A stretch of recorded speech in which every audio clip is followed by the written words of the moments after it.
வேதத்திலிருந்து நாம் ஒரு வசனத்தை வாசிக்க சகோதரன் வாசிக்கும் போது நம்ம எல்லாரும் அந்த வசனத்தை வாசிக்க கேட்போம். எண்ணாகமம் 11ஆம் அதிகாரம் 23ஆம் வசனம். எண்ணாகமம் 11:23. அதற்கு கர்த்தர் மோசேயை நோக்கி, கர்த்தருடைய கை குறுகியிருக்கிறதோ, என் வார்த்தையின்படி நடக்குமோ நடவாதோ என்று நீ இப்பொழுது காண்பாய் என்றார். அருமையான ஒரு தேவனுடைய வார்த்தை. நம்ம எல்லாரும் அடிக்கடி நம்ம வாசித்த அந்த வார்த்தை தான். ஒரே ஒரு வார்த்தை மாத்திரம் நான் உங்களுக்கு அதிகமா இதுல நான் சொல்ல விரும்புகிற காரியம், கர்த்தருடைய கை குறுகி இருக்கிறதோ. கர்த்தருடைய கை குறுகி இருக்கிறதோ. அன்பான தேவனுடைய பிள்ளைகளே, இந்த எண்ணாகமம் 11ஆம் அதிகாரத்துல என்ன சம்பவம் என்பது உங்கள் எல்லாருக்கும் தெரியும்.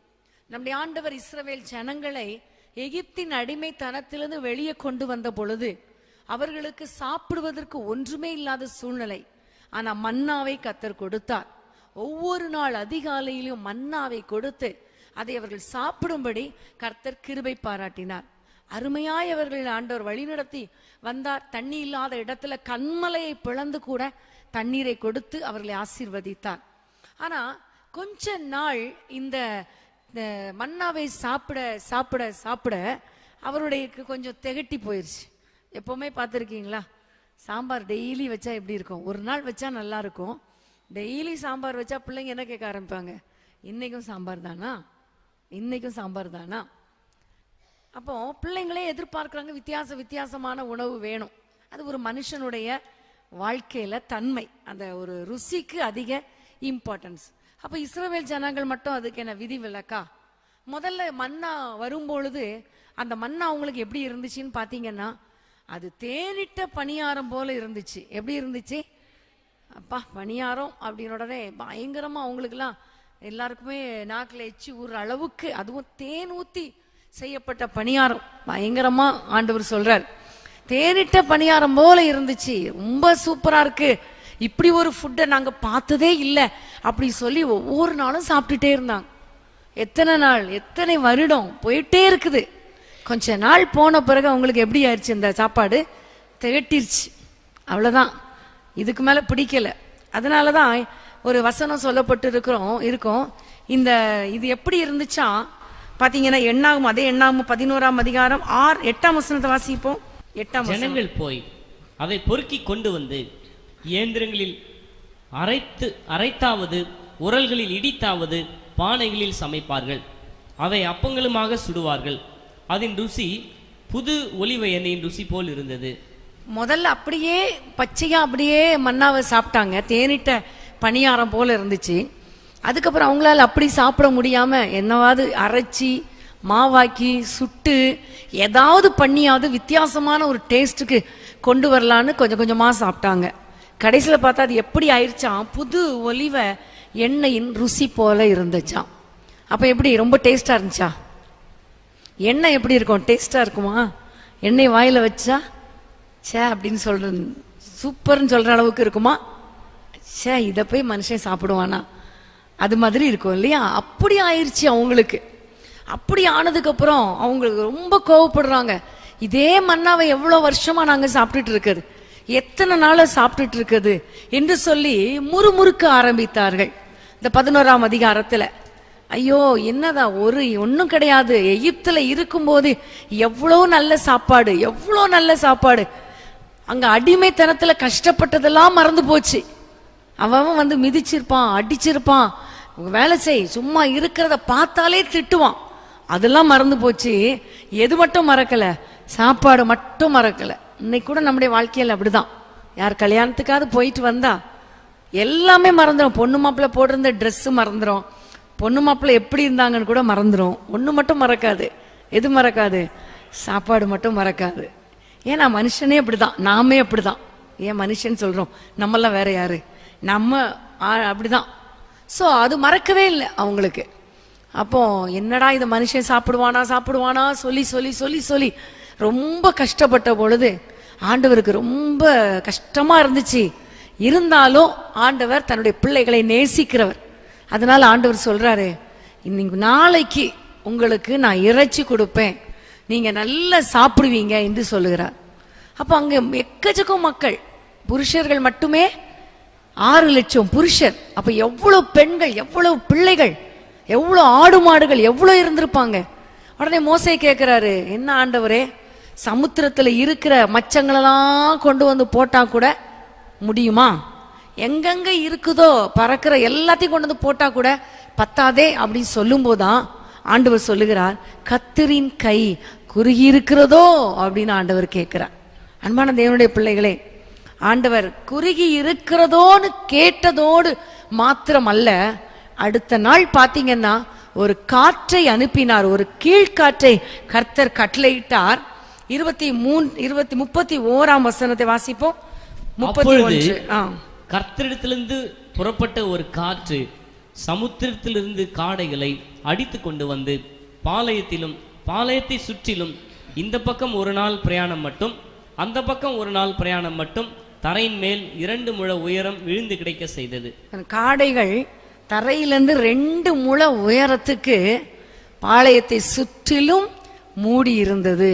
எப்படி இருந்திருக்கும்? அதை பார்த்த உடனே ரொம்ப சந்தோஷம், ஓடி போய் எல்லாவற்றையும் எடுத்து அவங்க சாப்பிட்டாங்க.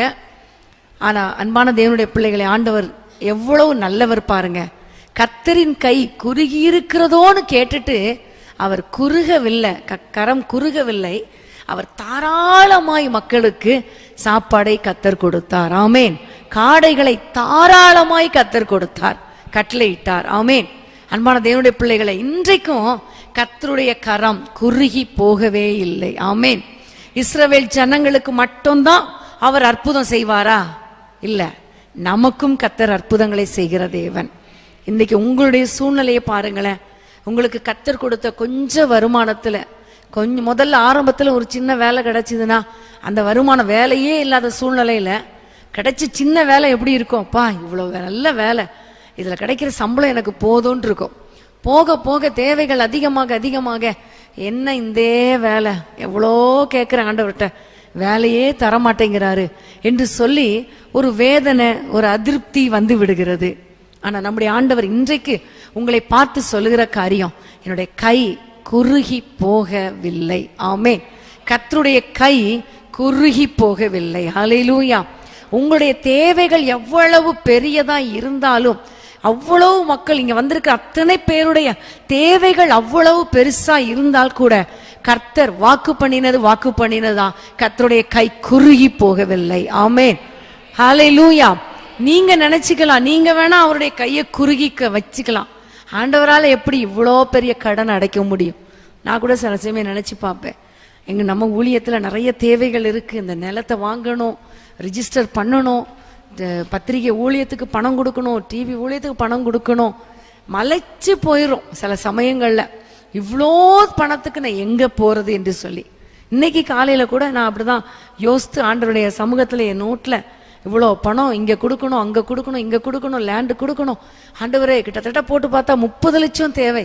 30 லட்சம் என்ன ஆண்டவரே செய்ய? இப்படிதான் நான் ஜெபம் பண்ணிட்டு இன்னைக்கு பைபிள் வாசிக்கும் போதுதான் கர்த்தர் இந்த வார்த்தையை எனக்கு கொடுத்தார். ஆமென். கர்த்தரின் கை குறுகி இருக்கிறதோ. ஹல்லேலூயா, ஹல்லேலூயா. அப்போ விசுவாசித்தால் கண்டிப்பா தேவ மகிமை நாம் காண முடியும். ஆமென். அன்றைக்கு விசுவாசிக்காத முறுமுறுத்த இஸ்ரவேல் ஜனங்களுக்கே காடையை கொடுத்தாரு என்றால், இன்னைக்கு அவரை தேடி வந்திருக்கிற நம்மள ஆண்டவர் விட்டுருவாரா? விடவே மாட்டார். ஆமென். நமக்கு இன்னது தேவை என்பதை அறிந்த பரம தகப்பன் நம்மோடு கூட இருக்கிறார். இங்க வந்திருக்கிற ஒவ்வொருவருக்கும் என்ன தேவை, என்ன சிச்சுவேஷன்ல நீங்க வந்திருக்கிறீங்க, வீட்டுல இருந்து வரும்பொழுது என்ன பிரச்சனை, என்ன போன் கால் வந்துச்சு, நீங்க வீட்டுக்கு போகும்பொழுது உங்களுக்கு என்ன பிரச்சனை வரும், எல்லாமே யாருக்கு தெரியும்? கர்த்தருக்கு தெரியும். ஆமென். சில பிரச்சனைகளை வெளியே சொல்ல முடியாது, அம்மா அப்பாட்ட சொல்ல முடியாது, ஹஸ்பண்ட் கிட்ட கூட சொல்ல முடியாது, பிள்ளைங்க கிட்ட சொல்ல முடியாது, ஒய்ஃப் கிட்ட சொல்ல முடியாது. அப்படிப்பட்ட பிரச்சனைகள் வெளியா கூட நீங்க வந்திருக்கலாம். ஆனா நம்முடைய ஆண்டவர் இன்றைக்கு உங்களுக்கு வாக்கு கொடுக்கிற காரியம், கர்த்தருடைய கை குறுகி போகவில்லை. ஆமென். இப்போ ஒரு அருமையான அந்த பாடல் எனக்கு பாடணும் போல தோணுது. நம்ம எல்லாம் சேர்ந்து பாடலாம். கர்த்தரின் கை குறுகவில்லை, கர்த்தரின் வாக்கு மாறிடாது. எல்லாம் தெரியும் இல்லையா? பாடலாமா? கரங்களை தட்டி. கர்த்தரின் கை குறுகவில்லை, கர்த்தர் வாக்கு மாறிடாதே.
கை குறுகவில்லை. ஆமென். கர்த்தருடைய வாக்கு மாறாது. ஆண்டவர் சொல்லுகிறார், என்னுடைய கை குறுகி இருக்கிறதோ, என்னுடைய வார்த்தையின்படி நடவுமோ நடவாதோ நீங்க பாருங்க என்று சொல்லி கர்த்தர் அற்புதத்தை கர்த்தர் செய்தார். ஹல்லேலூயா. அன்பான தேவனுடைய பிள்ளைகளை, இன்றைக்கு கர்த்தர் நமக்காக அவருடைய கரத்தை கர்த்தர் நீட்டி இருக்கிறார். ஆமென். கர்த்தருடைய கை நீட்டப்பட்டதா இருக்கிறது. அவர் நமக்கு அற்புதங்களை செய்யும்படி அவருடைய கை மடக்கப்படவில்லை, நீட்டப்பட்டதா இருக்கிறது. ஆமென். ஹல்லேலூயா. ஒவ்வொரு நாளும் ஆண்டவரை நோக்கி பார்க்கும் பொழுது கர்த்தர் நமக்கு அதிசயங்களை செய்கிறவராய் இருக்கிறார். ஆமென். எத்தனையோ வாக்குத்தத்தங்கள் உங்களுக்கு கர்த்தர் கொடுத்திருக்கலாம். நீங்க நினைக்கலாம், இன்னும் இந்த வாக்குத்தத்தங்கள் நிறைவேறலையே, இன்னும் எனக்கு அற்புதம் நடக்கலையே நீங்க நினைக்கலாம். ஆனா கர்த்தருடைய வாக்குத்தத்தங்கள் கண்டிப்பா உங்களுடைய வாழ்க்கையில நிறைவேறும். ஆமென். அவர் சொன்னதை செய்து முடிப்பார். ஆமென். யாக்கோபை பார்த்து ஆண்டவர் சொன்னார், நான் உனக்கு சொன்னதை செய்யும் அளவு உன்னை கைவிடவே மாட்டேன்.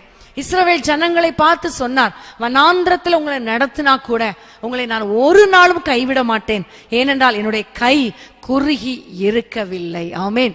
அன்பான தேவனுடைய பிள்ளைகளே, கர்த்தருடைய கை குறுகி இராத பொழுது கர்த்தர் எப்படி அற்புதத்தை செய்தார் என்று பார்க்கும் பொழுது ஒரு கீழ்காற்றை கர்த்தர் வீச பண்ணினார். ஆமென். காற்றை தன்னுடைய கைப்பிடியில வைத்திருக்கிறவர் யாரு? நம்முடைய ஆண்டவர். கர்த்தருடைய கைக்குள்ள என்ன இருக்குது? காற்று இருக்கிறது. காற்று பண்டகசாலை, காற்றின் பண்டகசாலையில் கதவை சாவிய வச்சிருக்கிறவரே நம்முடைய ஆண்டவர் தான். கதவை திறந்தா புயல் காற்றும் வரலாம், சூறாவளி காற்றும் வரலாம், தென்றல் காற்றும் வரலாம், எப்படிப்பட்ட காற்றும் வரலாம். ஆனா அன்றைக்கு ஆண்டவர் என்னுடைய கை குறுகி இருக்கவில்லை என்று சொன்ன ஆண்டவர் தன்னுடைய கைப்பிடியில இருந்த அந்த காற்றை திறந்து விட்டார். அவ்வளவுதான். ஒரு கீழ்காற்று வீசியது, காடைகளை கொண்டு வந்து போட்டுச்சு. ஆமென். இன்னைக்கு ஆண்டவரை பார்த்து சொல்லுங்க, ஆண்டவரே எனக்காக ஒரு கீழ்காற்று வீசட்டும். ஆண்டவரே என்னுடைய வாழ்க்கையில எனக்கு ஒரு அற்புதம் நடக்கும்படி எனக்காக ஒரு கீழ்காற்றை வீச பண்ணுவீராக. என்னுடைய பிள்ளைகளுக்காக ஒரு கீழ்காற்று வீசட்டும் ஆண்டவரே. காடைகளை எங்கிருந்தோ தூக்கிட்டு வந்தீங்களே, அதே போல எங்களுக்கு அற்புதங்கள் நடக்கட்டும். அது பண தேவையா இருக்கலாம், பொருள் தேவையா இருக்கலாம், குழந்தைகளா இருக்கலாம், திருமணமா இருக்கலாம், வீடா இருக்கலாம், எதுவா இருந்தாலும் ஆண்டவருடைய கை குறுகி போகவில்லை. ஆமென்.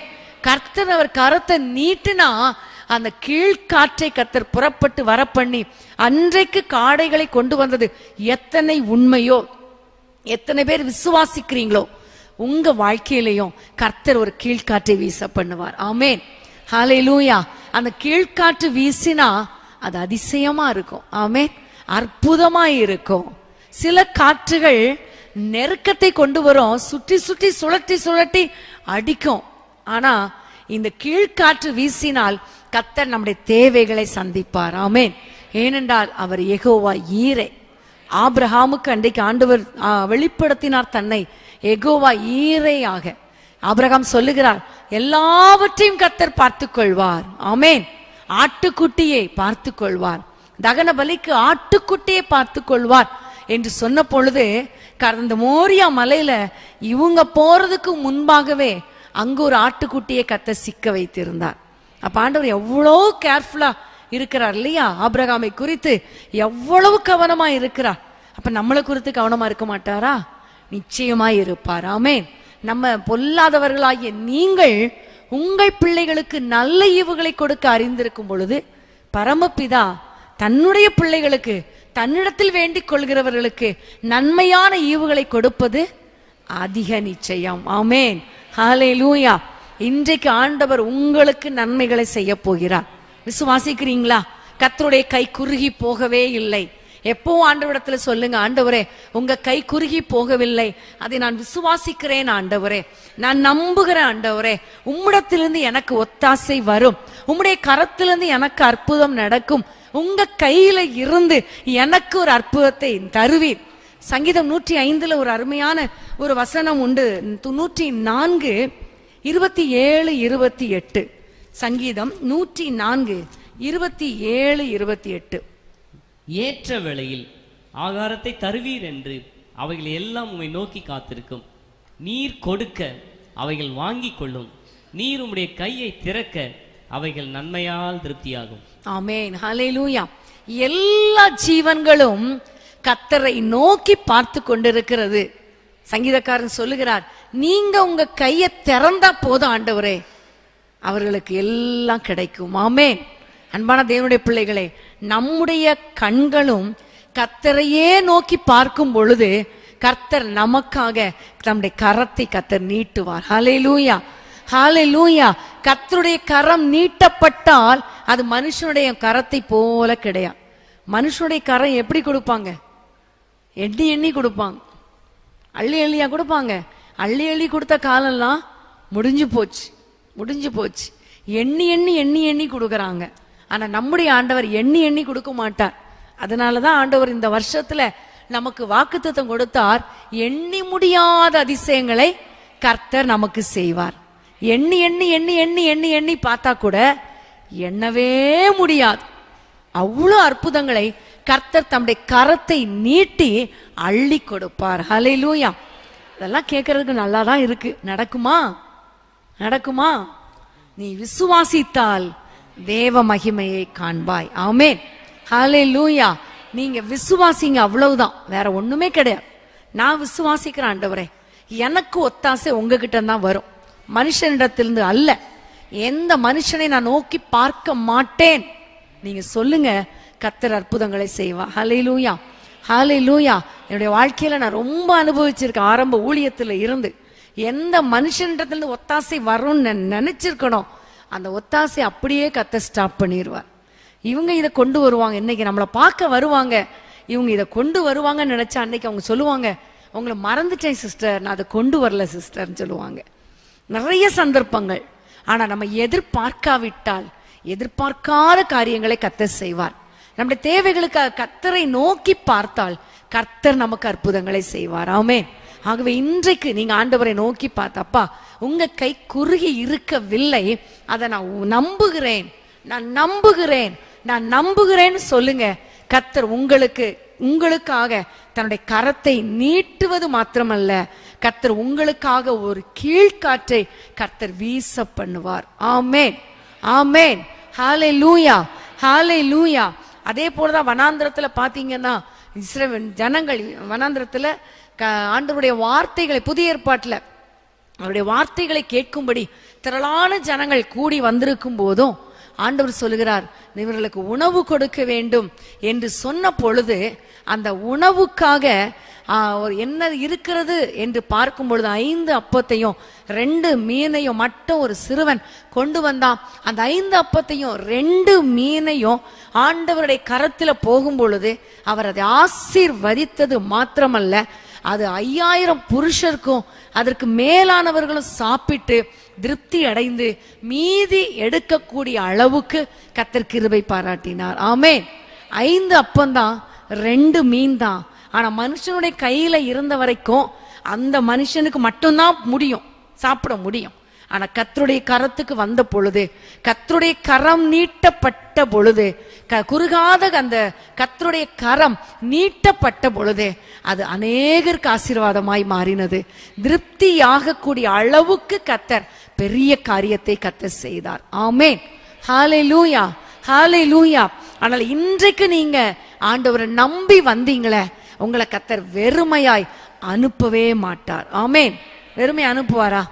அனுப்பவே மாட்டார். ஏனென்றால் நம்ம சிறியவர்கள் தான், நம்ம கொஞ்சம் தான் அறிவுள்ளவங்க. ஆனா நம்முடைய ஆண்டவருடைய கரம் குறுகி இருக்கவில்லை. ஆமென், ஹல்லேலூயா. இன்னொரு வசனத்தை, இன்னும் அடுத்த ஒரு வசனத்தை வாசிப்போமா? மீகா தீர்க்கதரிசியின் புத்தகம் 2ஆம் அதிகாரம் 7ஆம் வசனம். மீகா 2ஆம் அதிகாரம் 7ஆம் வசனம். யாக்கோபு வம்சம் என்று பெயர் பெற்றவர்களே, கர்த்தரின் ஆவி குறுகி இருக்கிறதோ, அவருடைய கிரியைகள் இவைகள் தானோ? செம்மையாய் நடக்கிறவனுக்கு என் வார்த்தைகள் நன்மை செய்யாதோ? கர்த்தரின் ஆவி குறுகி இருக்கிறதோ? ஹல்லேலூயா. முதல்ல நம்ம பார்த்தோம், கர்த்தருடைய கரம் குறுகி இருக்கிறதோ? குறுகி இல்லை. அதே போல இங்க அருமையான ஒரு வார்த்தை, கர்த்தரின் ஆவி குறுகி இருக்கிறதோ? ஹல்லேலூயா, ஹல்லேலூயா. இன்றைக்கு உண்மையிலே நான் கண்டிப்பா நான் நம்புறேன், ஆண்டவர் நமக்காகவே இந்த வார்த்தைகளை கர்த்தர் தந்திருக்கிறார். ஒவ்வொருவருக்காக கர்த்தர் நமக்கு தந்திருக்கிறார். ஆமென். இன்னைக்கு காலையில் என்னுடைய ஜெப வேளையில, என்னுடைய தியான வேளையில, என்னுடைய நான் எப்பவுமே ரெகுலரா பைபிள் வாசிச்சுட்டு வருவேன். அப்போ ரெகுலர் ரீடிங்ல இன்னைக்கு எண்ணாகமம் 11ஆம் அதிகாரம். இப்போ எண்ணாகமம் 11ஆம் அதிகாரத்தை நான் படிக்கும் பொழுது என்னுடைய தேவைகள் எல்லாம் நான் சொல்லி வசனத்துல இருந்து நான் ஜெபம் பண்ணுவேன். அப்போ ஜெபம் பண்ணும்போது இந்த எண்ணாகமம் 11ஆம் அதிகாரத்துல கர்த்தரின் கை குறுகி இருக்கிறதோ என்ற வார்த்தையை கர்த்தர் கொடுத்தார். அதை வைத்து ஜெபம் பண்ணி சரி, இன்றைக்கு மக்களுக்கு, செவ்வாய்க்கிழமை வருகிற மக்களுக்கும் இந்த வார்த்தையிலிருந்து ஒரு தேவ செய்தி தாங்காண்டவரே என்று ஜெபம் பண்ணிட்டு இருந்தேன். அதுக்கப்புறம் யோவான், புதிய ஏற்பாட்டில் யோவான் சுவிசேஷம், அதையும் நான் படிச்சு முடிச்சிட்டேன். அதுக்கப்புறம் சின்ன தீர்க்கதரிசிகள்ல மீகா இன்னைக்கு படிக்கணும். மீகா படிச்சா எனக்கு பயங்கர ஆச்சரியம். இந்த வசனம் எண்ணாகமத்துல என்ன கொடுத்தார் ஆண்டவர்? கர்த்தரின் கை குறுகி இருக்கிறதோ. மீகா வாசித்தா கர்த்தரின் ஆவி குறுகி இருக்கிறதோ. ஒரே நாளையில நான் தேடியெல்லாம் பார்க்கல, ஆனா என்னுடைய வசனம் வாசிக்கிற அந்த இதுலயே கர்த்தர் கொடுத்தார்னா உடனே என்னுடைய ஆவியில ஒரு உற்சாகம் வந்தது. கண்டிப்பா இன்றைக்கு ஒரு பெரிய காரியத்தை கர்த்தர் செய்ய போகிறார். ஒரே வார்த்தை நம்ம தேடி கண்டுபிடிச்சா கூட இந்த வார்த்தை எங்க கண்டுபிடிப்போம் தெரியல.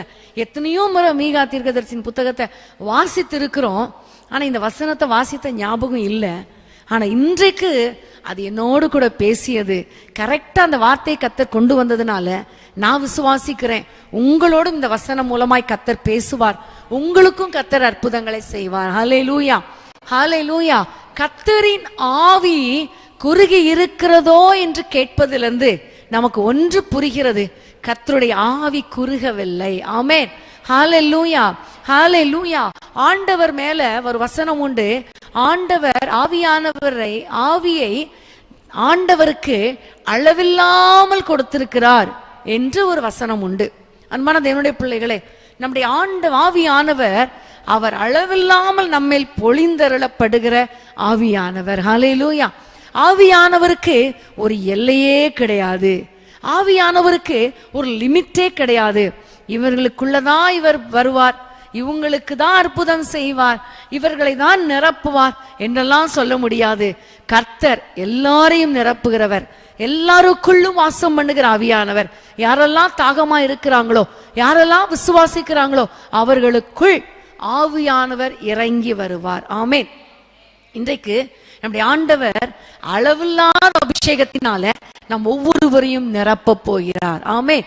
ஏற்கனவே அபிஷேகம் பெற்றவங்களுக்குள்ள உடைய பாத்திரம் இன்றைக்கு நிரம்பி நிரம்பி வழிகிற அளவுக்கு ஆவியானவர் இறங்கி வரப்போகிறார். ஏன் தெரியுமா? ஆவி குறுகி இருக்கவில்லை. ஆமென். கர்த்தருடைய ஆவி குறுகி இருக்கிறதோ? இல்லை, குறுகி இருக்கவில்லை. அளவற்ற அபிஷேகம், அளவில்லாத ஆவி. ஆமென், ஹல்லேலூயா. அன்பான தேவனுடைய பிள்ளைகளே, எனக்கு ரொம்ப ஆச்சரியம் என்னன்னா, கர்த்தருடைய கை குறுகி இருக்கவில்லை, அந்த இடத்துல கீழ்காற்றை கர்த்தர் வீச பண்ணுகிறார். அப்போ புதிய ஏற்பாட்டில் ஆவியானவர் பொழிந்தருளப்பட்ட பொழுது அப்போஸ்தலர் 2ஆம் அதிகாரம், திருப்பிக் கொள்ளுங்க, 2ஆம் வசனத்தை வாசிப்போம். அப்போஸ்தலர் 2:2. அப்பொழுது பலத்த காற்றடிக்கிற முழக்கம் போல வானத்திலிருந்து சடிதியாய் ஒரு முழக்கம் உண்டாகி அவர்கள் உட்கார்ந்திருந்த வீடு முழுவதையும் நிரப்பிற்று. ஆமென், ஹல்லேலூயா. அங்க கர்த்தரின் கை குறுகி இருக்கிறதோன்னு சொன்ன இடத்துல கர்த்தர் பலத்த கீழ்காற்றை கர்த்தர் வீச பண்ணினார்.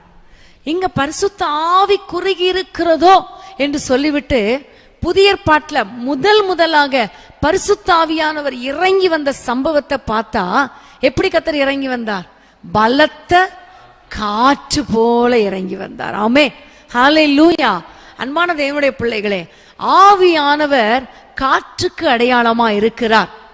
காற்று எந்த திசையிலிருந்து வீசுது, எந்த திசையை நோக்கி போகுது, எங்க இருக்குது, யாருக்காவது தெரியுமா? தெரியாது. இப்போ விஞ்ஞானிகள் கண்டுபிடிக்கிறாங்க, புயல் காற்று வீசும், இந்த கிலோமீட்டர் ஸ்பீட்ல வரும், இந்த நேரத்துல கரையை கடக்கும் போது இங்க பெரிய அழிவு வரும் சொல்றாங்க. ஆனா இந்த முறை போன நவம்பர்ல அப்படிதான் சொன்னாங்க இல்லையா? தமிழ்நாடு சென்னை பட்டணமே இருக்காது, ஏன்னா அவ்வளோ பெரிய சுழல் காற்று, புயல் காற்று. ஆனா தேவ பிள்ளைகள்லாம் நம்ம ஜெபம் பண்ணதுனால கர்த்தர் அந்த காற்றை தடுத்து நிறுத்தி, எல்லாரும் சொல்றாங்க அந்த பெரிய மழை எங்க பெஞ்சுதான், அப்படியே கடல்ல பெஞ்சிருச்சு. அந்த கடல்ல பெஞ்ச மழை மட்டும் கரையோரங்கள்ல பெஞ்சிருந்தா கரையோரமே இல்லாம போயிருந்திருக்கும். ஆனா கர்த்தர் எவ்வளவு நல்லவர். ஆமென், ஹல்லேலூயா. அப்படிதான் என்னதான் விஞ்ஞானிகள் கண்டுபிடிச்சாலும் அவங்களாலேயே சரியா கணிக்க முடியாது. காற்று எவ்வளவு நேரம் எங்க போகும், என்ன வரும், எல்லாமே மாறி போயிடும். கர்த்தர் தான் தன்னுடைய கட்டுப்பாட்டுக்குள்ள வச்சிருக்கிறார். அன்பான தேவனுடைய பிள்ளைகளே, பரிசுத்த ஆவியாகிய காற்று நமக்குள்ளே வீசும் பொழுது, நமக்குள்ளே இறங்கி வரும் பொழுது, கர்த்தர் செய்கிற மகிமையான செயல்களும் குறுகினவைகள் கிடையாது. அவைகள் ஆச்சரியமானவைகள், அவைகள் அற்புதமானவைகள். ஹல்லேலூயா. அன்னைக்கு சீஷர்கள் மேல, மேல் வீட்டறையில கூடியிருந்த சீஷர்கள் மேல அந்த பலத்த காற்று போல ஆவியானவர் இறங்கி வந்து அவர்களை நிரப்பின பொழுது நடந்த சம்பவம் உங்க எல்லாருக்கும் தெரியும். அவர்களுக்குள்ளே ஒரு பலன் வந்தது. ஆமென். பரிசுத்த ஆவியானவர் உங்களுக்குள் வரும் பொழுது நீங்கள் பலன் அடைவீர்கள். ஆமென், பலன் அடைவீர்கள். உங்களுக்குள்ளே ஒரு புதிய பலன் உண்டாகும். ஆமென். அன்னைக்கு சீஷர்களுக்குள்ளே ஒரு பலன் வந்தது. பலன் வந்தது மட்டுமல்லாமல் தைரியம் வந்தது. ஆமென். இமுழு இரவு ஜெபத்துல நான் உங்களுக்கு எத்தனை பேர் வந்தீங்கன்னு தெரியல, எத்தனை பேர் வாட்ச் பண்ணீங்கன்னு எனக்கு தெரியல. கர்த்தர் ஒரு காரியத்தை அன்றைக்கு எனக்கு கற்றுக் கொடுத்ததை நான் உங்களோடு கூட ஷேர் பண்ணேன். பரிசுத்த ஆவியானவராகிய அபிஷேகம் ஒரு மனுஷனுக்குள்ள வரும் பொழுது சீஷர்கள் எல்லாரும் யூதருக்கு பயந்ததினால, யூதருக்கு பயந்து கதவுகளை பூட்டி கொண்டிருந்தாங்க. கரெக்டா உங்களுக்கு தெரியுமா? சீஷர் இயேசு உயிர்த்தெழுந்த உடனே பயந்து போய் யூதருக்கு பயந்து கதவுகளை பூட்டி கொண்டு இருந்தாங்க. ஆனா அப்போஸ்தலர் 2ஆம் அதிகாரத்துல பரிசுத்த ஆவியானவர் இறங்கி வந்த உடனே இவர்களுக்குள்ள இருந்த அந்த பயம் போயிருச்சு, ஒரு தைரியம் வந்துருச்சு. முதல் வார்த்தை பேதுரு பேசினதே, யூதர்களே, எருசலேமின் குடிகளே, 2ஆம் அதிகாரத்துல 14ஆம் வசனத்துல நினைக்கிறேன், யூதர்களே என்று பேசுறார். எந்த சீஷர்கள் யூதருக்கு பயந்தார்களோ அதே சீஷர்கள் அபிஷேகத்தை பெற்ற பிறகு யூதர்களுக்கு சவால் விடுகிறவர்களாக மாறினார்கள். ஆமே. அன்பான தேவனுடைய பிள்ளைகளை, கர்த்தரின் ஆவி குறுகி இருக்கவில்லை. உங்களை ஒரு குறுகின வட்டத்துல வைப்பதற்காக ஆவியானவர் உங்களுக்குள் இறங்கி வரவில்லை. ஆமேன். உங்களுக்குள்ள இன்றைக்கு ஊற்றப்பட்டிருக்கிற அபிஷேகம், இந்த ஆவி உங்களை மாத்திரமல்ல உங்களை சார்ந்தவர்களையும் நிரப்ப போகிறது. உங்கள் குடும்பத்தில் ஒரு பெரிய அற்புதத்தை செய்ய போகிறது. உங்களுக்குள்ள ஒரு தைரியத்தை உண்டாக்க போகிறது. உங்களுக்குள்ள ஒரு பலனை உண்டாக்க போகிறது. அந்த பலத்தினால நீங்கள் எழுந்து நின்று சாட்சிகளாய் மாறப் போறீங்க. ஹல்லேலூயா. அது மட்டுமல்ல, பயந்தவர்கள் சவால் விட்டது மாத்திரமல்ல, பேதுரு எழுந்து நின்று ஒரு நாள் முன்பாக அந்த நியாய விசாரணை பண்ணின பொழுது இயேசுவை அறியேன் என்று மறுதலித்த அந்த இதே பேதுரு பரிசுத்த ஆவியானவரை பெற்றுக்கொண்ட பிறகு, இயேசுவை நீங்கெல்லாம் கொலை செஞ்சீங்க, அதற்கு ஆண்டவர் உயிரோடு எழுப்பினதற்கு நான் சாட்சியாய் இருக்கிறேன் என்று சொல்லுகிறார். ஆமேன். ஒரு சாட்சியுள்ள ஜீவியத்தை கர்த்தர் சீஷர்களுக்கு கர்த்தர் கொடுத்தார். ஆமேன். அது மட்டுமல்ல, இந்த சீஷர்கள் எல்லாருமே கெத்செமனே தோட்டத்துல வந்த பொழுது எப்படி மாறிட்டாங்க? ஜெபம் பண்ணாங்களா? தூங்குற சீஷர்களா இருந்தாங்க. ஆனா ஆவியானவர் இறங்கி வந்த உடனே நடந்த காரியத்தை பாத்தீங்கன்னா, அந்த வசனத்தை அந்த அதிகாரத்தின் கடைசி பகுதியில பார்த்தா எல்லாரும் கூடி கூடி கூடி கூடி வீடுகள் தோறும் ஒருமனப்பட்டு ஜெபம் பண்ணினார்கள். 3ஆம் அதிகாரம், அப்போஸ்தலர் 3ஆம் அதிகாரத்துல எல்லாரும் ஜெப ஆலயத்துல அந்த ஓய்வு நாள்ல கூடி வந்தாங்க. அப்புறம் ஜெப நேரத்துல ஜெபம் பண்ணினார்கள் என்றெல்லாம் இருக்கும். அப்ப தூங்கின சீஷர்கள் ஜெபிக்கிற சீஷர்களா மாறினாங்க. ஹல்லேலூயா. ஏனென்றால் கர்த்தருடைய ஆவி அவர்களுக்குள்ள இருக்கிறபடியினால அவர்களை இப்படியெல்லாம் கர்த்தர் செயல்பட வைத்தார். எல்லாவற்றுக்கும் மேலாக இந்த சீஷர்களை கொண்டு ஆண்டவர் அற்புதங்களை செய்தார். ஆமேன். ஜெப ஆலயத்தில் சப்பானியாய் கிடந்த அந்த மனிதனை இதே பேதுரு, பயந்த பேதுரு, மறுதலித்த பேதுரு, அந்த சப்பானியை சுகத்தை கொடுக்கிற ஒரு அற்புத சுகத்தை வெளிப்படுத்துகிற ஒரு மனிதனாக கர்த்தர் அவனை மாற்றினார், ஆவியானவர் மாற்றினார். ஆமென். இன்னைக்கு அன்பான தேவனுடைய பிள்ளைகளே, கர்த்தருடைய ஆவி குறுகி இருக்கவில்லை. ஆமென். அவர் உங்களுக்குள் பலத்த காற்று போல இறங்கி வரும் பொழுது உங்க வாழ்க்கையில ஒரு விடுதலை உண்டாகும். உங்களுடைய வாழ்க்கையில் இருக்கிற பலவீனங்களை கர்த்தர் மாற்றி போடுவார், பலன் உண்டாகும். ஆவிக்குரிய பலன் மாத்திரம் கிடையாது, சரீர பிரகாரமான பலனையும் கர்த்தர் கொடுப்பார். ஆமென். நீங்க உண்மையிலே ஆவியில நிரம்பி ஜெபம் பண்ணி பாருங்களேன், உங்களை அறியாத ஒரு பலன் உங்களை நிரப்பும். ஆமென். எப்பவுமே பாருங்க, இருதயம் நல்ல பலனா இருந்தா சரீரம் ஆட்டோமேட்டிக்கா எப்படி இருக்கும்? பலனா இருக்கும். ஆனா ஏதாவது ஒரு கவலை இருதயத்தை நெருக்கிருச்சுன்னா படுத்தே கிடப்பாங்க, எழும்பவே மாட்டாங்க. டாக்டர்கிட்ட போய் எல்லா டெஸ்ட் எடுத்து பார்த்தா டாக்டர் என்ன சொல்லுவாங்க? ஒண்ணுமே இல்லை உங்களுக்கு, ஏதோ கவலை, கவலையிலேருந்து வெளியே வாங்கம்மா. அன்பான தேவனுடைய பிள்ளைகளே, பரிசுத்த ஆவியானவருடைய பலன் நம்மை நிரப்பும் பொழுது நம்முடைய சரீரம் பலன் அடையும். ஆமென். பலன் அடையும். தூங்கின சீஷர்கள் எழும்பி நின்றாங்க. பசி எடுத்த நேரத்துல கூட பேதுரு சாப்பிடல. மேலறையில சீமோன், தோல் பதனிடுகிற சீமோன் வீட்டுல ஜெபம் பண்ணி கொண்டு இருந்தான். ரொம்ப ஆச்சரியமான காரியங்கள் நடந்தது. இன்னைக்கு ஆண்டவரை பார்த்து கேட்க போறேன், ஆண்டவரே உம்முடைய ஆவி குறுகி இருக்கவில்லை, என்னை ஒரு பலவானாய் மாற்றும்படி எனக்குள்ள இறங்கி வாரும். ஆமென். ஆவியில நான் பலன் அடையணும், என்னை கொண்டு அற்புதங்களை நீ செய்யணும், என்னுடைய ஜெப வாழ்க்கையை நீங்க மாற்றணும், ஒரு சாட்சியுள்ள வாழ்க்கை வாழணும், தைரியமாய் வாழணும், இந்த உலகத்துல எல்லாரையும் எதிர்த்து நிற்கணும், குறிப்பா சத்ருவை எதிர்த்து நிற்கணும். அதுக்கு எனக்கு ஒரு பலன் தேவை, ஆவியின் பலன் தேவை. ஆமென். என்னைக்காவது ஒரு நாள் சத்ருவை நம்மளை விழுங்கிடலாமான்னு சுற்றி வகை தேடி சுற்றி திரிந்து கொண்டு இருக்கிறான். இவனுக்கு எதிர்த்து நிற்கணும்னா உங்க ஆவியின் பலன் எனக்கு தேவை ஆண்டவரே. ஆவி அளவில்லாமல் எங்களுக்கு ஊற்றுங்க. உங்களுடைய ஆவி குறுகி இருக்கவில்லையே, ஊற்றுங்க ஊற்றுங்க ஊற்றுங்கன்னு கேட்டா கர்த்தர் உங்களுக்குள்ளே ஆவியை ஊற்றுவார், அளவில்லாமல் ஊற்றுவார். ஆமென். அது மாத்திரமல்ல, ஆவியானவர் எங்கேயோ அங்கே விடுதலை உண்டு. விடுதலை இல்லாமல் கட்டுகளோடு கூட நீங்க வந்திருக்கலாம். எப்ப பார்த்தாலும் பிரச்சனை, குடும்பத்துல போராட்டம், பிரிவினை, பயங்கரமான வியாதி, கடன் பிரச்சனை, தாங்க முடியாத தீர முடியாத பிரச்சனை, கர்த்தருக்காக எழும்ப முடியல, பிரேயர் சென்டருக்கு வரணும்னாலே எனக்கு வீட்டுல பிரச்சனை வந்துருது. இதெல்லாம் கட்டுகள். ஆனா ஆண்டவர் சொல்லுகிறார், ஆவியானவர் எங்கேயோ அங்கே விடுதலை உண்டு. ஆமென். பலன் மட்டும் கிடையாது, விடுதலையே கர்த்தர் கொடுப்பார். ஆமென். உங்களுடைய வாழ்க்கையில் ஆவியானவரை நீங்க கேளுங்க, ஆவியானவரோடு நீங்க இடைப்படுங்க, ஆவியானவரோடு உறவு வைத்துக் கொள்ளுங்க, அடிக்கடி ஆவியானவரேன்னு பேசுங்க. ஆவியானவர் எங்க இருக்கிறாரோ அங்கே விடுதலை உண்டு. ஆமென். இன்னும் ஒரே ஒரு வசனம் நீங்க வாசிக்கணும் கண்டிப்பா.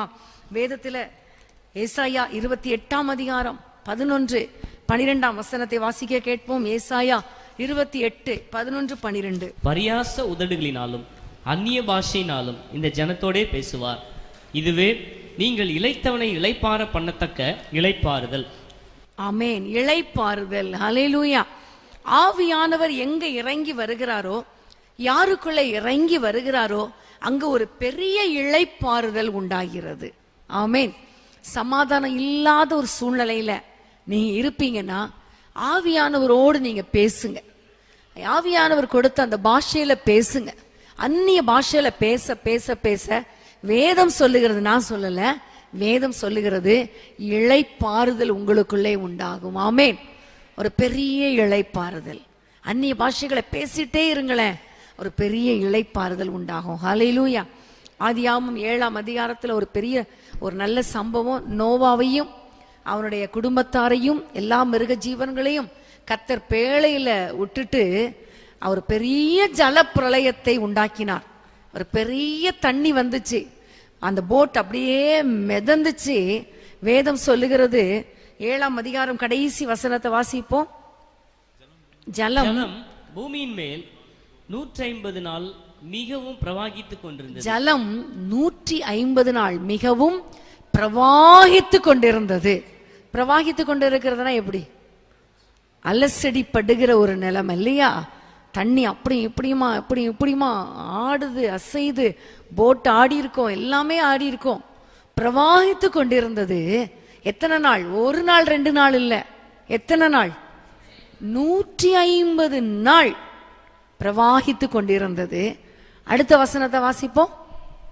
தேவன் நோவாவையும் அவனுடைய பேழையில் இருந்த சகல காட்டு மிருகங்களையும் சகல நாட்டு மிருகங்களையும் நினைத்தருளினார். தேவன் பூமியின் மேல் காற்றை வீச பண்ணினார். தேவன் பூமியின் மேல் காற்றை வீச பண்ணினார். அப்பொழுது ஜலம் அமர்ந்தது. அப்பொழுது ஜலம் அமர்ந்தது. ஹல்லேலூயா. பிரவாகித்து கொண்டிருந்த அந்த ஜலத்தின் மேல ஆவியானவராகி அந்த காற்று வீசின உடனே ஜலம் அமைதலானது. ஆமென். இன்னைக்கு நம்முடைய வாழ்க்கையில கூட பிரவாகித்து கொண்டிருக்கலாம். அந்த ஜலம் பிரவாகித்தது போல அலசடிப்பட்டு கொண்டிருக்கலாம், வேதனையோடு கூட இருக்கலாம். ஆண்டவரை பார்த்து சொல்லுங்க, ஆண்டவரே, அந்த ஆவியானவராகிய பலத்த காற்று எங்க வீட்டுக்குள்ள வீசட்டும், எங்கள் குடும்பத்துல வீசட்டும், எங்களுடைய உள்ளத்துல வீசட்டும் என்று நீங்க சொல்லும் பொழுது அலசடிப்பட்டு கொண்டிருக்கிற அந்த வாழ்க்கையை கர்த்தர் அமைதியாக்குவார். அமைதியாக்குவார். ஹல்லேலூயா, ஹல்லேலூயா. அமைதியாக்குவார். இது அப்படியே நீங்க நம்புனீங்கன்னா அது அப்படியே நடக்கும். நான் ஏற்கனவே சொல்லி இருக்கிறேன், என்னுடைய சரீரத்துல யூட்ரஸ்ல ஒரு பிரச்சனைன்னு சொல்லி ஹாஸ்பிட்டல் அட்மிட் பண்ணணும்னு சொன்ன போது, ஹாஸ்பிட்டலுக்கு போற அந்த சூழ்நிலையில இருதயத்துல ஜலம் பிரவாகிக்கிறது போல என்னுடைய உள்ளம் அலசடிப்பட்டது. வெளியில நான் கொஞ்சம் தைரியமா இருக்கிறது போல காண்பித்தாலும் உண்மையிலே என்னுடைய உள்ளத்துல ரொம்ப கஷ்டமா இருந்துச்சு. அன்னைக்குதான் நான் அந்த வசனத்தை எடுத்து வாசிக்கும் பொழுது இந்த வசனம் மூலமாய் கர்த்தர் பேசினார். ஜலம் பிரவாகித்து கொண்டிருந்தது. இந்த வார்த்தை வாசித்த உடனே நான் ஆண்டவரிடத்துல சொன்னேன் கண்ணீரோடு, ஆண்டவரே, என் உள்ளம் கூட இப்படிதான் பிரவாகிக்கிறது. ஏன்னா டெஸ்ட் எடுக்கிறேன்னு சொல்லுவாங்க, அப்புறம் என்ன சொல்லுவாங்க, டெஸ்ட் ரிசல்ட்டுக்கு அனுப்பியிருக்கேன்னு சொல்லுவாங்க, தேவையில்லாத கட்டின்னு சொல்லுவாங்க, அப்புறம் யூட்ரஸ் எடுக்கணும்பாங்க, அப்புறம் ஆப்ரேஷன், அது இது. சாதாரணமான ஆளாக இருந்தால் பரவாயில்ல, எனக்கு பேஸ் மேக்கர் இருக்கு, உடனே என்ன சொல்லுவாங்க, கார்டியாலஜிஸ்ட்டை போய் பாருங்கன்னு சொல்லுவாங்க, அவங்களுடைய ஒப்பீனியனை பாருங்கம்பாங்க, அங்கே போய் வாசலில் காத்து கிடக்கணும்.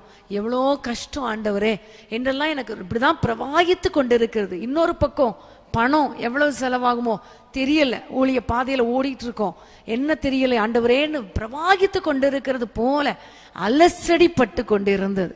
ஆனா அந்த சூழ்நிலையில அடுத்த வசனத்தை நான் வாசித்த பொழுது ஜலம் வீசினது, காற்றை கர்த்தர் வீச பண்ணினார், ஜலம் அமர்ந்தது.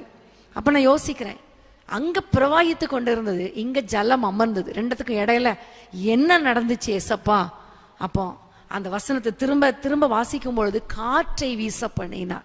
அப்போ காற்று வீசினா அமர்கிறதே என்று ஆண்டவரிடத்துல கேட்ட பொழுது பரிசுத்த ஆவியான என்னுடைய இருதயத்துக்குள்ள பரிசுத்த ஆவியாய காற்று அன்னைக்கு மேல் மாடியில வீசப்பட்ட பெந்தைகோஸ்தே நாள்ல வீசப்பட்ட பலத்த காற்று அப்படிங்கிற ஒரு எண்ணத்தை கொண்டு வந்த பொழுது நான் அப்படியே உட்கார்ந்து அந்நிய பாஷைகளை பேச ஆரம்பிச்சேன்.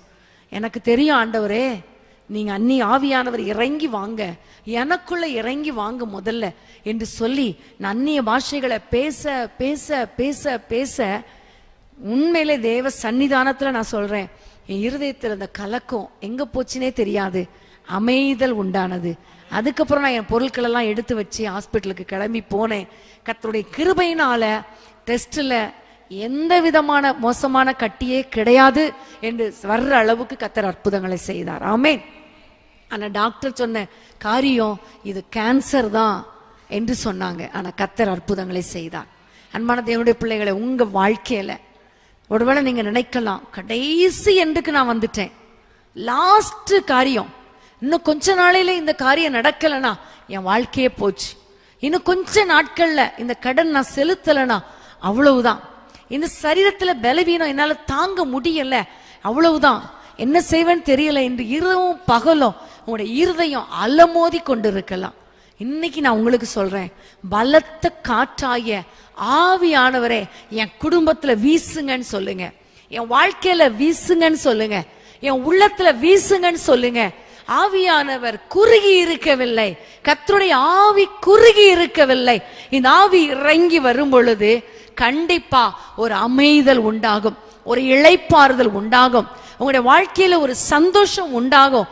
கர்த்தர் உங்களை ஆசீர்வதிப்பா. ஹல்லேலூயா. ஒரு விடுதலையை கொடுப்பார்.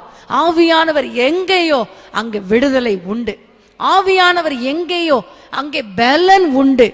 ஆவியானவர் எங்கேயோ அங்கே தைரியம் உண்டு. ஆவியானவர் எங்கேயோ அங்கே இளைப்பாறுதல் உண்டு. ஹல்லேலூயா, ஹல்லேலூயா. அந்த ஆண்டவரை பார்த்து, இன்னைக்கு ஆவியானவரை பார்த்து, ஆவியானவரை நீங்க எங்களை நிரப்பாவிட்டா நாங்க இந்த இடத்தை விட்டு போக மாட்டோம். அன்னைக்கு யாக்கோபு சொன்னா, நீர் என்னை ஆசீர்வதித்தால் ஒழிய நான் உம்மை போக விடேன்.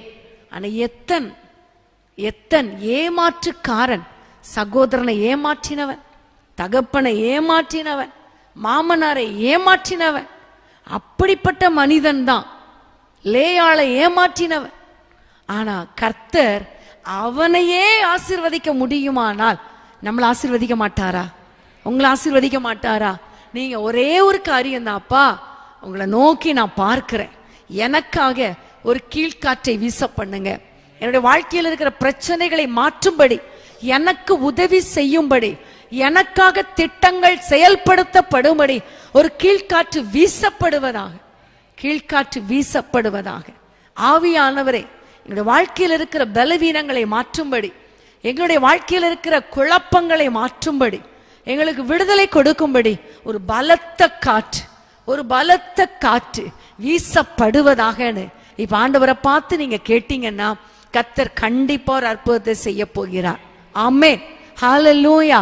இணையதளத்தின் வழியா பார்த்துட்டு இருக்க நீங்களும் ஆண்டவரை நோக்கி கூப்பிடுங்க. ஆவியானவரே, பலத்த காற்று எங்க மேல வீசட்டும், ஒரு கீழ்காற்று வீசட்டும்.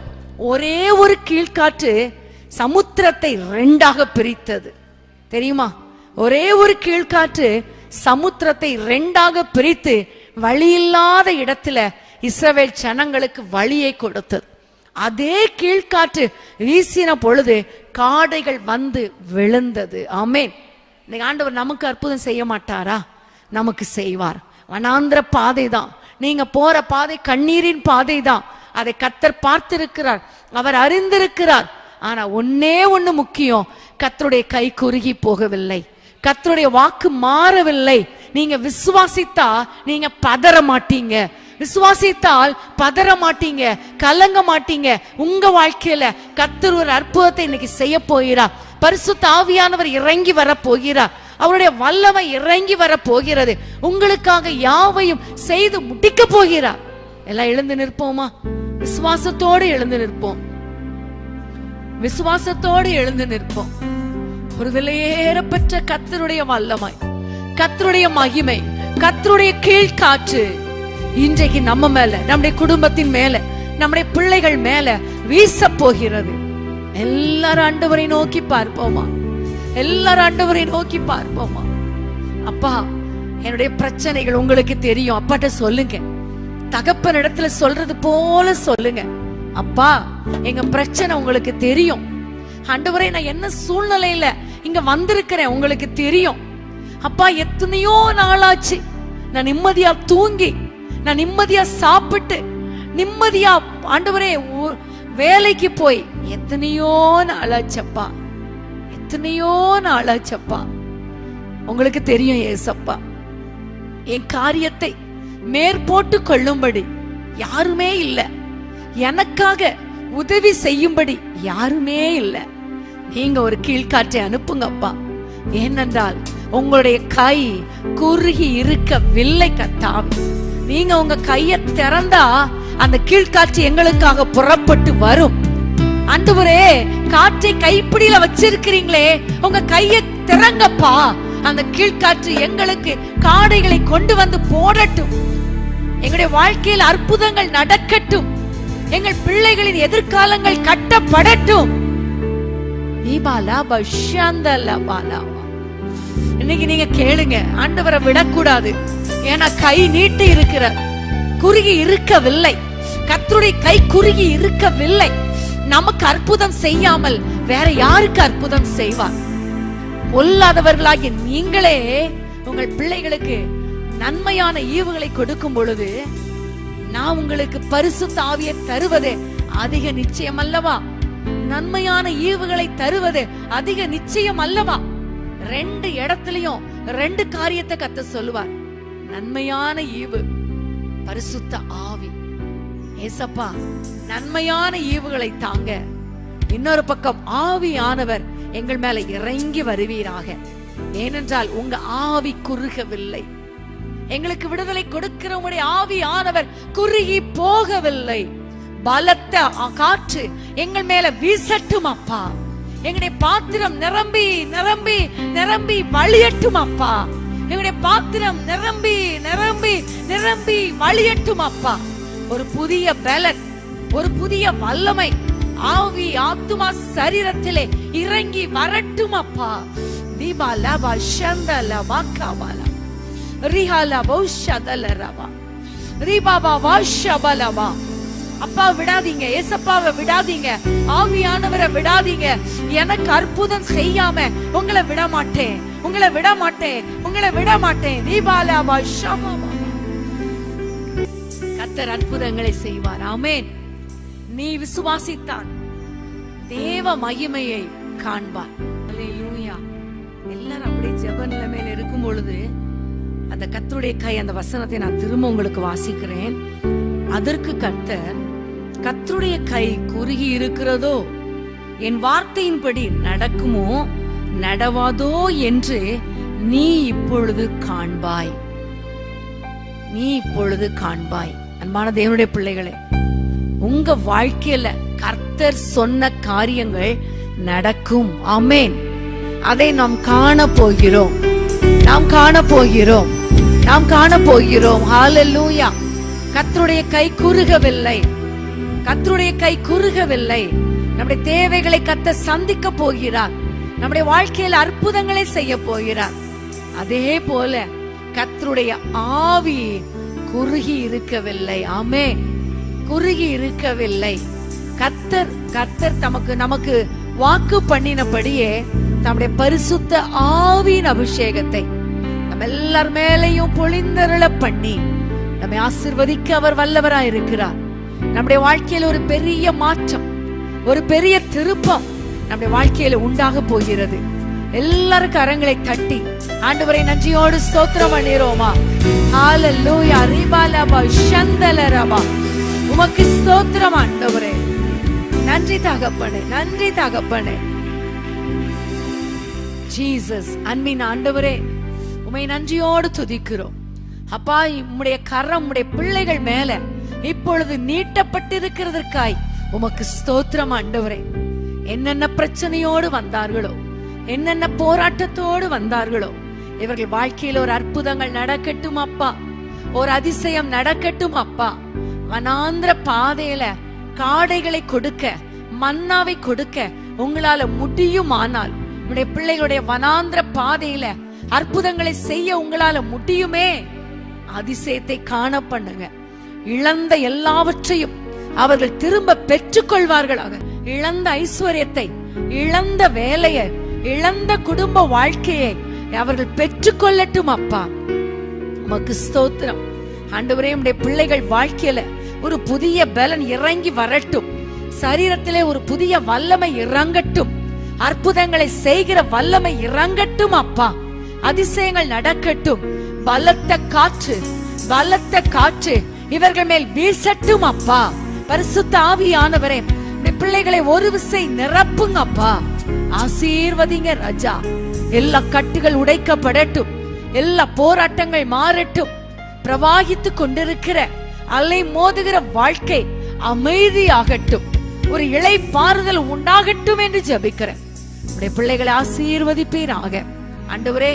இங்க வந்திருக்கிற ஒவ்வொருவர், பார்த்து கொண்டிருக்கிற ஒவ்வொருவருக்கும் எத்தனை லட்சங்கள் கடன் இருக்கிறதோ, எத்தனை லட்சங்கள் தேவை இருக்கிறதோ, தேவைகளை சந்தியும், கடன் பிரச்சனையை மாற்றும், அதிசயங்களை காணப்பண்ணும். உம்முடைய கரம் உம்முடைய பிள்ளைகள் மேல் நீட்டப்படுவதாக. உம்முடைய காற்று உம்முடைய பிள்ளைகளுக்காக வீசுவதாக. அதிசயங்களை காணப்பண்ணும். உம்முடைய நாமம் மகிமைப்படட்டும். இயேசுவின் நாமத்தில் ஜெபிக்கிறோம் பிதாவே. ஆமென், ஆமென். ஹல்லேலூயா. அன்பான தேவனுடைய பிள்ளைகளே, இச்செய்தி உங்களுக்கு மிகுந்த ஆசீர்வாதமாக இருந்ததென்று நாங்கள் நம்புகிறோம்.